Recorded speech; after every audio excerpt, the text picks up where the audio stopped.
360 grados, una visión global de la noticia, un espacio para debatir sobre todo lo que sucede en Colombia y en el mundo. Y hoy 360 dará una vuelta justamente por el mundo y empezaremos debatiendo sobre el golpe de Estado ocurrido hoy en Egipto por los militares, quienes derogaron la Constitución, disolvieron el Parlamento y destituyeron al presidente Mohamed Morsi por no plegarse a su ultimátum de trabajar con la oposición. Con el apoyo de varios líderes opositores a la hermandad musulmana, las Fuerzas Armadas egipcias, con la supuesta consigna de dar un paso hacia la reconciliación, derrocaron a Mohamed Morsi, el primer presidente elegido en las urnas, además de manera clara. ¿Qué viene ahora para Egipto y qué se esconde detrás de este golpe de Estado? Lo debatiremos esta noche con sus invitados. Y también en nuestro segundo bloque de la noche hablaremos de una prohibición que sufrió el mandatario de Bolivia, Evo Morales, para volar sobre espacio aéreo de varios países europeos ante la duda de si llevaba como pasajero al espía desertor estadounidense Edward Snowden.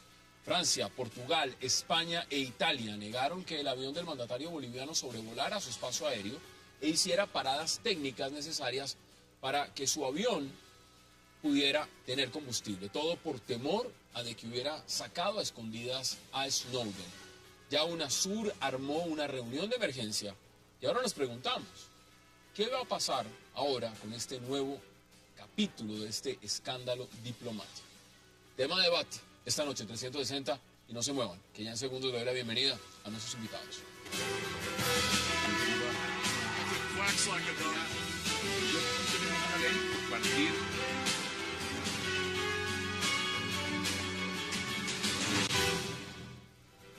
Y qué gusto darle la bienvenida esta noche en 360 a Marcos Pekel, a Jesús Muñoz, a Rafat Godme y a Jaime Eduardo Arango.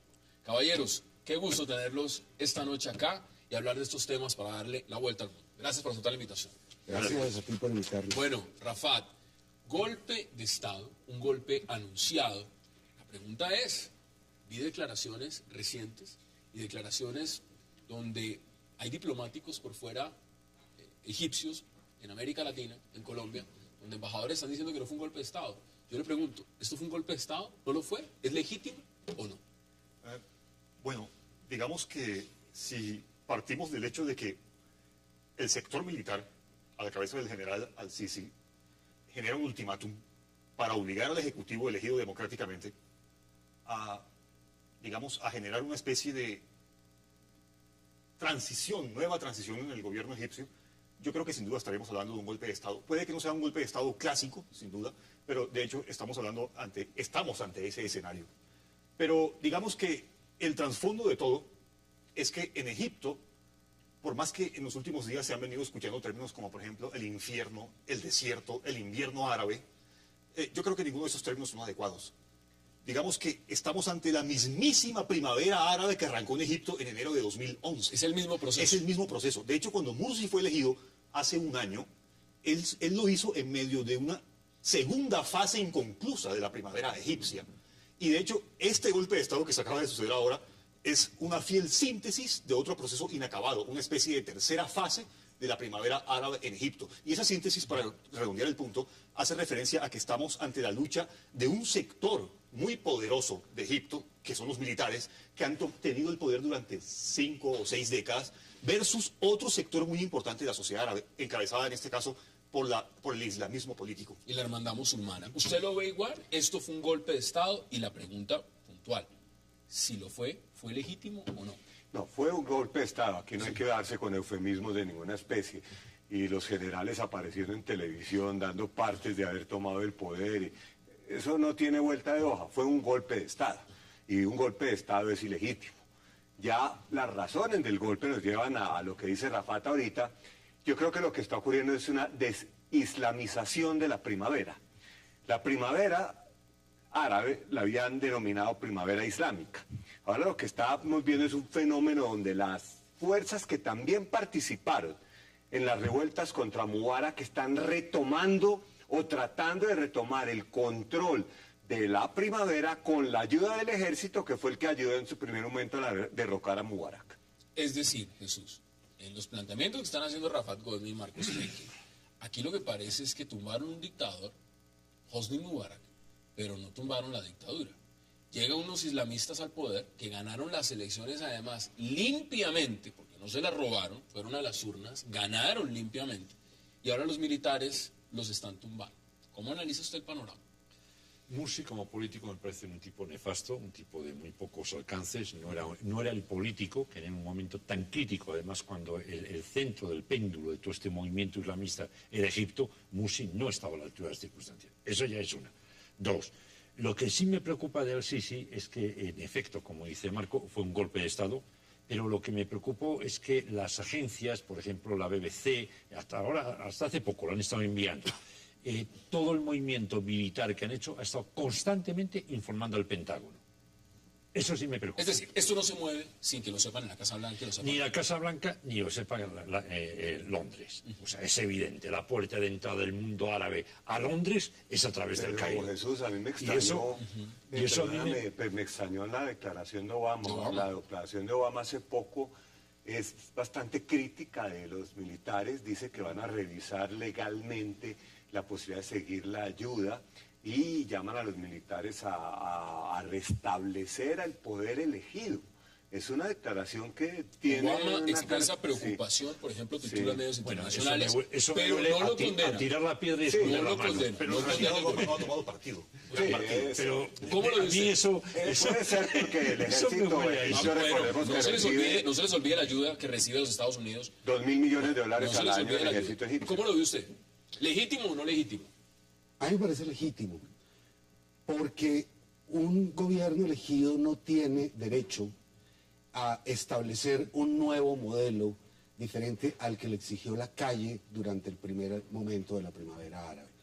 La idea de que Mubarak se fuera era para crear un gobierno amplio que garantizara las libertades individuales. Lo que hace el señor Mursi cuando llega al poder es utilizar la extraordinaria organización que tienen los hermanos musulmanes, que es una organización que existe hace más de 80 años y que tiene unas bases muy sólidas, y en un tiempo absolutamente récord cambiar la constitución egipcia e incluir la charía dentro de esa constitución, contrariando, muy de acuerdo, Rafael, contrariando el espíritu con el cual se hizo la primavera árabe. Entonces el ejército obra como garante de las libertades de la sociedad egipcia. Para mí... Puede ser garante, digamos... Para mí el señor Sisi es, en este momento, un comandante de un ejército por la libertad.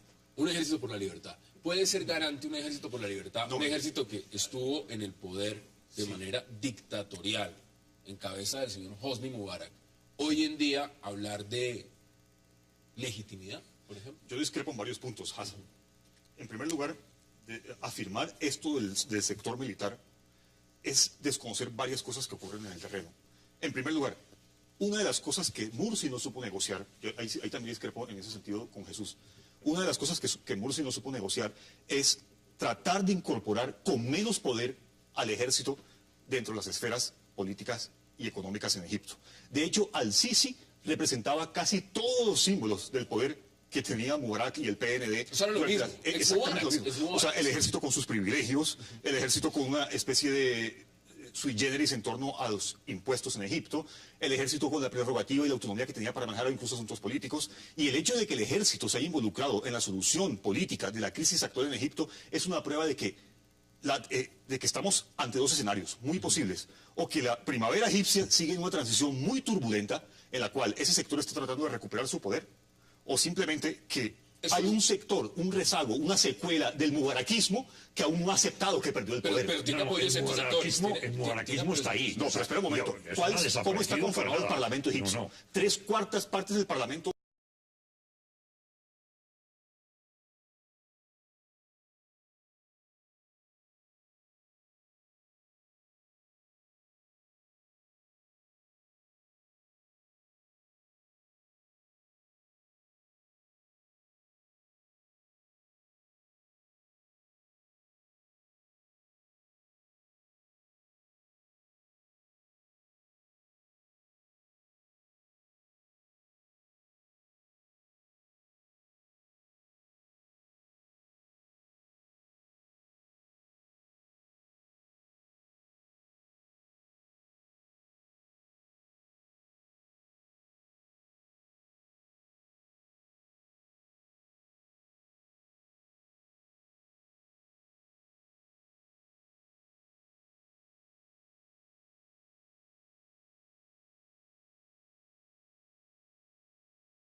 Durante los últimos meses, las fuerzas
Regresamos a 360, estamos viendo las imágenes de lo que fue esta reunión de mandatarios, por supuesto, en Rusia, sobre el tema del gas. Los grandes exportadores de gas se reunieron y, por supuesto, en Rusia, en Moscú, se supone que está Snowden. El cuento, para no hacerlo más largo, porque ustedes ya lo conocen, nuestros televidentes también lo estamos viendo, es la travesía del presidente de Bolivia, Evo Morales, con destino a La Paz, que estará llegando supuestamente a las 11 de la noche, hora del este. Bogotá estamos a las 8:34, en unas horas deberá estar llegando el presidente Morales. La pregunta es la siguiente, Marcos. ¿Se violaron los protocolos? ¿Se le violó la inmunidad al presidente Evo Morales no dejándolo volar por cielos abiertos europeos de Francia, de Italia, de España? ¿O esto es una pantomima? Mire, el temor era el siguiente. El temor era que Edward Snowden, que como usted dice, se supone que está en Rusia y iba en uno de esos aviones y que uno de esos aviones cuando estuviera sobrevolando, digamos, espacio francés, ahí no pasaba nada. Pero si pedía una escala técnica, que en ese momento Snowden se bajara y en ese momento podía pedir asilo. Y ahí, ahí sí los países europeos tienen unas claras convenciones de otorgar el asilo a personas que son perseguidas.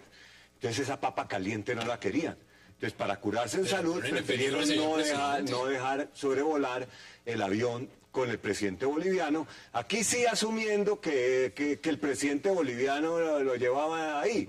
Y también que era Bolivia, porque si hubiera sido de México, o si hubiera sido Argentina, eso no pasaba. Pongámoslo fácil, si fuera el señor Putin en su avión, que no tiene que hacer escala, pero le hubiera dado por pasear, por bajar en Canarias, nada de eso hubiera pasado no, eso. De ninguna esto manera. pasó porque es Evo Morales. No, porque es un país chiquito y sin poder geopolítico. Pero de todos modos, para mí, bueno, no solamente personalmente, desde el punto de vista ético, desde el punto de vista jurídico, aunque menos el político, yo no tengo ninguna duda en manifestar que nada de esto estuvo acorde con el derecho internacional.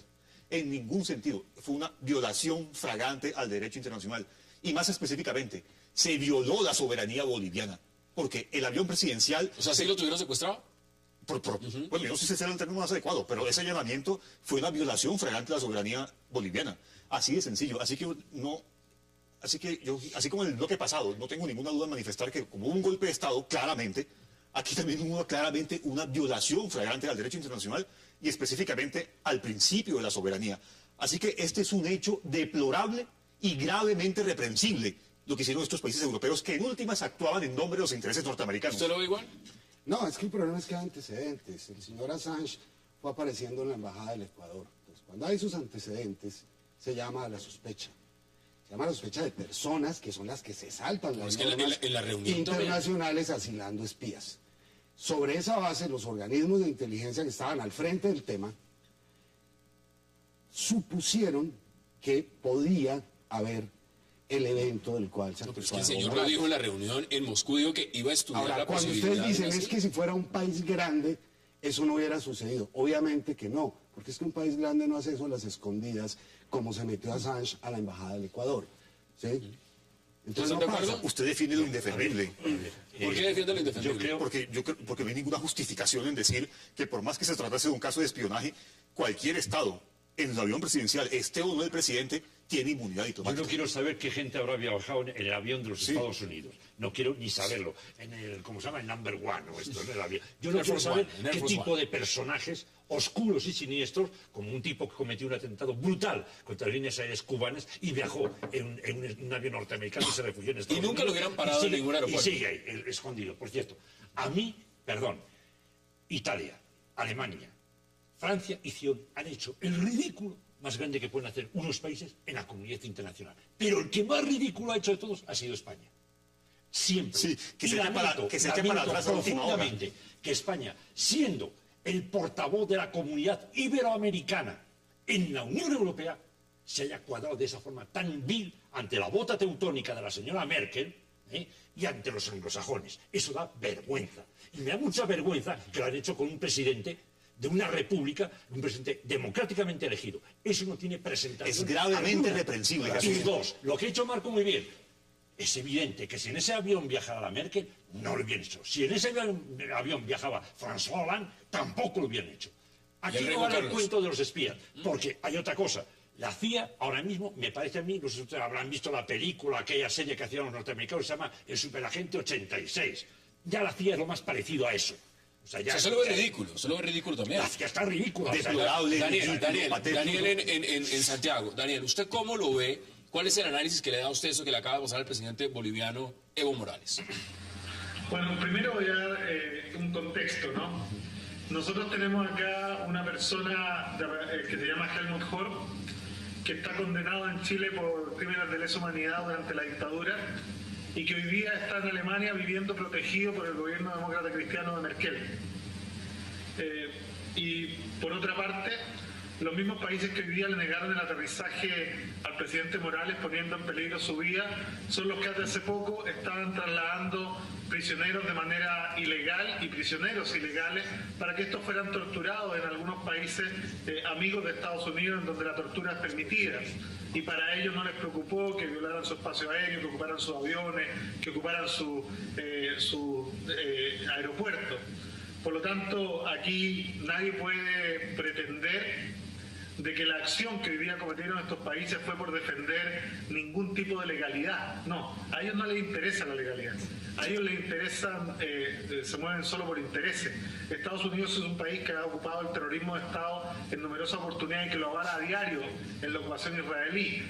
Y por lo tanto aquí me parece que no solo han hecho el ridículo, sino que han violado todas las normas de relaciones internacionales y han faltado el respeto a un presidente latinoamericano y por tanto también a toda Latinoamérica. A mí me encantaría que alguna vez el resto del mundo se atreviera a tratar a los norteamericanos y a los europeos con reciprocidad. Y quiero poner un ejemplo.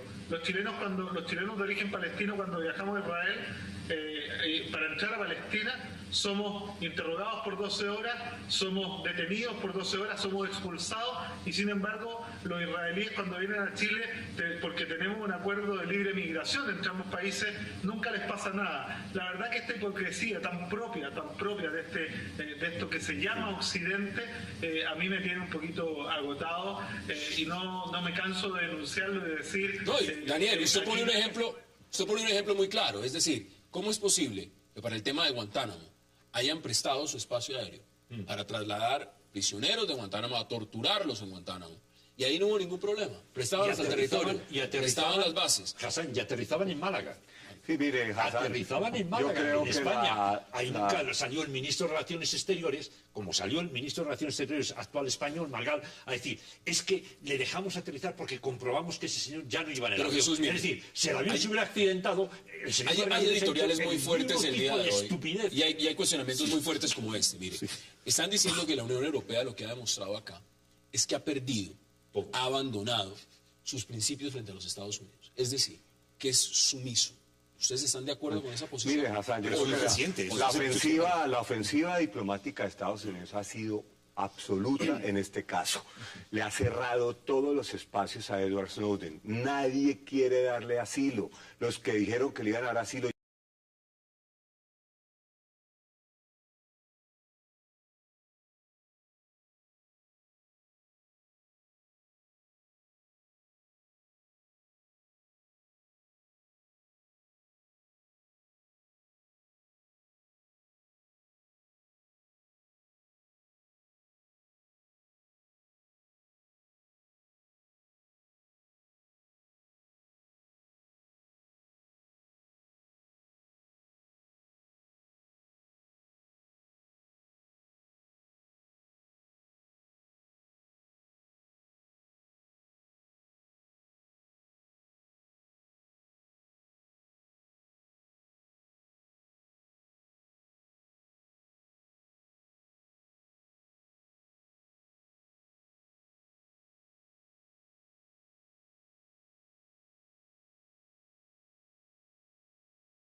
de la primavera árabe en Egipto. Y esa síntesis, para redondear el punto, hace referencia a que estamos ante la lucha de un sector muy poderoso de Egipto, que son los militares, que han tenido el poder durante 5 o 6 décadas, versus otro sector muy importante de la sociedad árabe, encabezada en este caso por el islamismo político. Y la hermandad musulmana. ¿Usted lo ve igual? Esto fue un golpe de Estado y la pregunta puntual, si lo fue legítimo o no. No, fue un golpe de Estado. Aquí no hay que darse con eufemismos de ninguna especie. Y los generales aparecieron en televisión dando partes de haber tomado el poder. Y eso no tiene vuelta de hoja. Fue un golpe de Estado. Y un golpe de Estado es ilegítimo. Ya las razones del golpe nos llevan a lo que dice Rafat ahorita. Yo creo que lo que está ocurriendo es una desislamización de la primavera. La primavera árabe la habían denominado primavera islámica.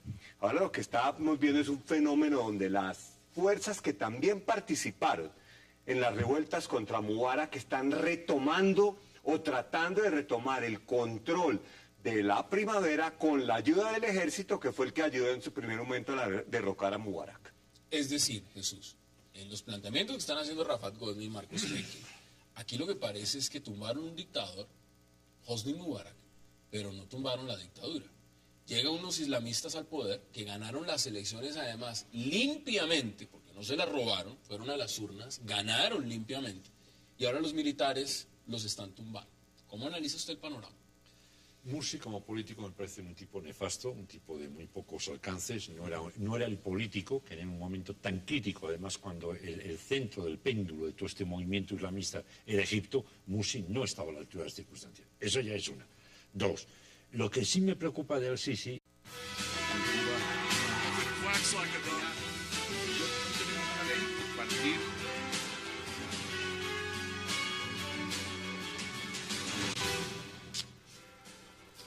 A 360 grados, una visión global de la noticia, un espacio para debatir sobre todo lo que sucede en Colombia y en el mundo. Y hoy 360 dará una vuelta justamente por el mundo y empezaremos debatiendo sobre el golpe de Estado ocurrido hoy en Egipto por los militares, quienes derogaron la Constitución, disolvieron el Parlamento y destituyeron al presidente Mohamed Morsi por no plegarse a su ultimátum de trabajar con la oposición. Con el apoyo de varios líderes opositores a la hermandad musulmana, las Fuerzas Armadas egipcias, con la supuesta consigna de dar un paso hacia la reconciliación, derrocaron a Mohamed Morsi, el primer presidente elegido en las urnas, además de manera clara. ¿Qué viene ahora para Egipto y qué se esconde detrás de este golpe de Estado? Lo debatiremos esta noche con sus invitados.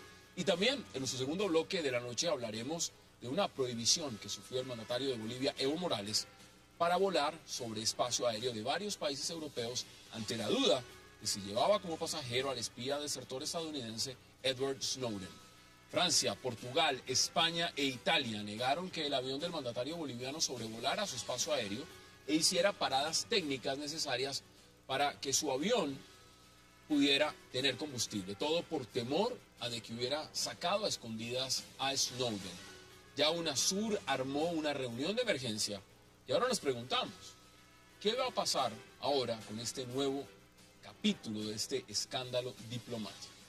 Tema de debate esta noche en 360 y no se muevan, que ya en segundos le doy la bienvenida a nuestros invitados.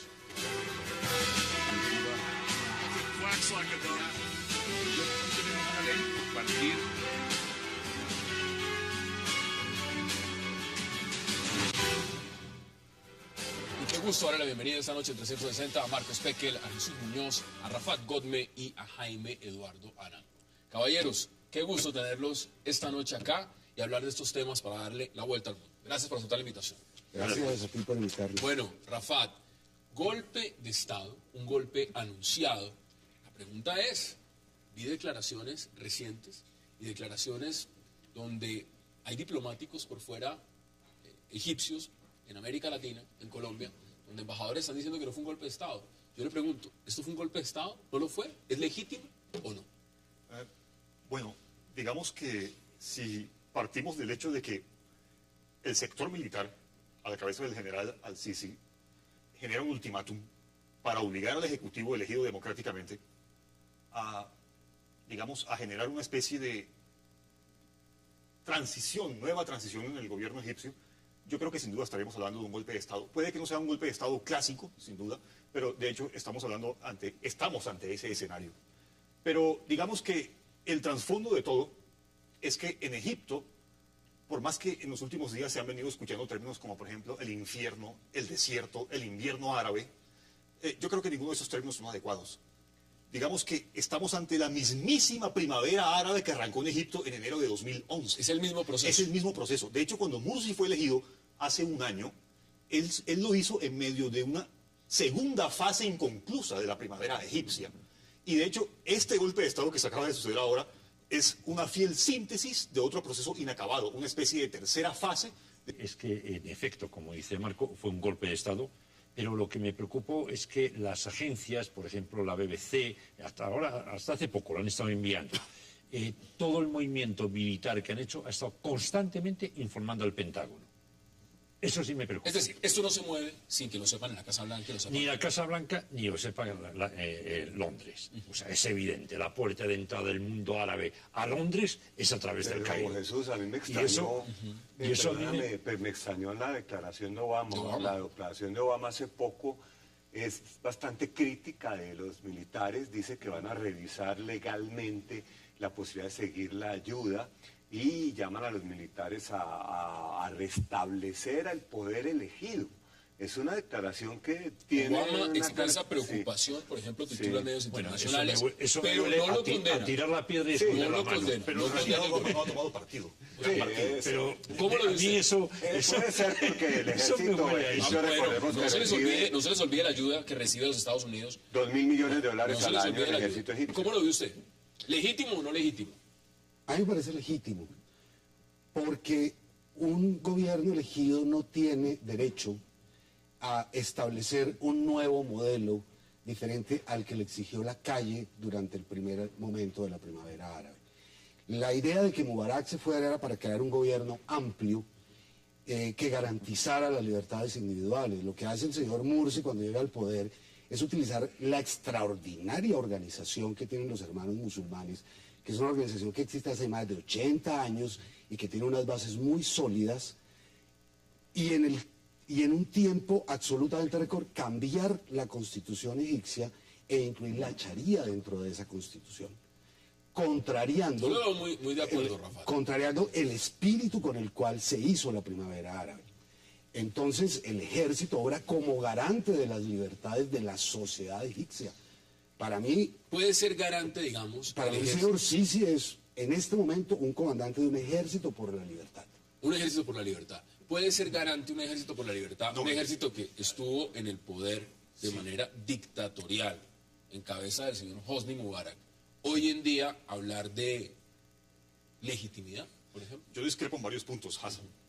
En primer lugar, afirmar esto del sector militar es desconocer varias cosas que ocurren en el terreno. En primer lugar, una de las cosas que Morsi no supo negociar, ahí también discrepo en ese sentido con Jesús, una de las cosas que Morsi no supo negociar es tratar de incorporar con menos poder al ejército dentro de las esferas políticas y económicas en Egipto. De hecho, al-Sisi representaba casi todos los símbolos del poder que tenía Mubarak y el PND. O sea, era lo mismo. Exactamente lo mismo. O sea, el ejército con sus privilegios, el ejército con una especie de sui generis en torno a los impuestos en Egipto, el ejército con la prerrogativa y la autonomía que tenía para manejar incluso asuntos políticos, y el hecho de que el ejército se haya involucrado en la solución política de la crisis actual en Egipto es una prueba de que estamos ante dos escenarios muy posibles, o que la primavera egipcia sigue en una transición muy turbulenta en la cual ese sector está tratando de recuperar su poder, o simplemente que hay un sector, un rezago, una secuela del mubarakismo que aún no ha aceptado que perdió el poder. Pero tiene apoyo de ciertos sectores. El mubarakismo está ahí. No, pero espera un momento. Eso no ha ¿Cómo está desaparecido conformado el para nada. Parlamento egipcio? No. 3/4 partes del Parlamento